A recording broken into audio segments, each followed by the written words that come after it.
Alors, cas particulier, quand j'ai joué sur l'écrêtage ici du calque 0, en double-cliquant à droite du nom, j'ai positionné les curseurs, j'ai séparé en deux avec la touche Alt, j'ai fait tout ce qu'il fallait, mais il me reste une tâche ici ennuyeuse. Je pourrais créer par-dessus le calque niveau un calque sur lequel je dessine en blanc pour enlever cette grosse tâche. Mais voilà ce que je vais faire, je vous montre. C'est parce qu'on a un éclairage qui n'est pas cohérent sur toute la page en fait. Si je vais ouvrir les fichiers récents ici, le 6 JPEG, l'original, oui, on voit que c'était plus sombre dans le bas. C'est certainement la photographie, l'ombre de la main ou quelque chose comme ça. Ça, c'est des choses qui arrivent souvent. Donc je le ferme, voilà, commande W. Alors voilà ce que je vais faire, regardez ça. Je vais ici dupliquer le calque 0 en l'amenant sur le signe plus. OK. La copie ici, pour l'instant, je ne l'affiche pas, je travaille sur l'original. Donc j'ai enlevé l'œil en face de la copie, je travaille sur l'original ici. Et je vais ajouter ce qu'on appelle un masque, qui va empêcher que certains des pixels du calque soient visibles. Et pour ça, je vais cliquer sur l'icône ici du masque. C'est un masque photographique, c'est pas les Gilles de Binche ou autre chose. C'est pas Venise. C'est-à-dire c'est un carton troué.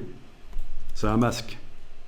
Ok, le masque est arrivé là. Quand on a un calque qui possède un masque, il faut décider est-ce qu'on travaille sur le calque ou sur le masque. Donc là, c'est bien le masque qui est encadré. Et je vais dessiner en noir dans le masque, parce que là, tout est blanc, ça veut dire que tout apparaît. Les pixels blancs du masque font apparaître les pixels correspondants du calque, mais là, je vais dessiner en noir. Donc je prends le pinceau et je vais avoir du noir dans la case de premier plan. Et je vais, avec un gros pinceau, il ne faut pas hésiter, enlever la partie qui pose problème. Bien, parfait. Ensuite, je réaffiche le calque au-dessus. Voilà. Le calque au-dessus qui a toujours de l'écrêtage, on est d'accord. Je double-clique à droite du nom pour faire apparaître les curseurs d'écrêtage de ce calque-là qui me montre toujours la tâche. Là, voilà, il recouvre tout ce qui est en dessous, presque, voilà, il y a de l'écrêtage. Donc je double-clique à droite ici, et je vais faire un réglage des curseurs qui convient pour cette partie basse de la chaussure. La partie haute va morfler, il y a plein de choses qui vont disparaître éventuellement, mais la partie basse ici, voilà. En fait, ça ne disparaît pas parce que elles sont toujours visibles dans le calque d'en dessous ici, les détails. Si vous suivez un peu. Mais si le calque d'en dessous, qui est valable pour le dessus de la chaussure, là, je ne l'affiche pas, quand je vais jouer sur les curseurs là, on remarque bien que, oui, j'arrive à gérer les traits d'en bas pour qu'ils soient assez bien visibles correctement. Par contre, le dessus, il y a plein de choses qui disparaissent qui ne devraient pas. C'est pas grave, ok, voilà.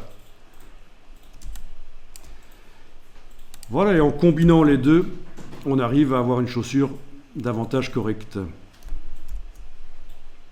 Il n'y a plus qu'à, au-dessus du calque niveau, au-dessus du calque niveau que je viens d'activer, créer un calque vide et dessiner en blanc dessus. Donc voilà, il n'est pas interdit, en blanc on a dit.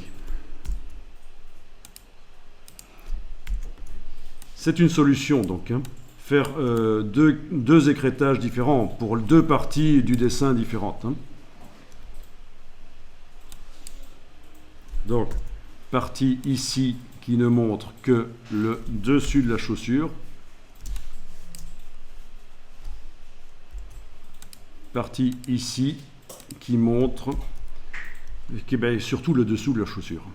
Voilà. Quand on superpose les deux, on a quelque chose de correct. Franchement, c'était vraiment un sauvetage ici.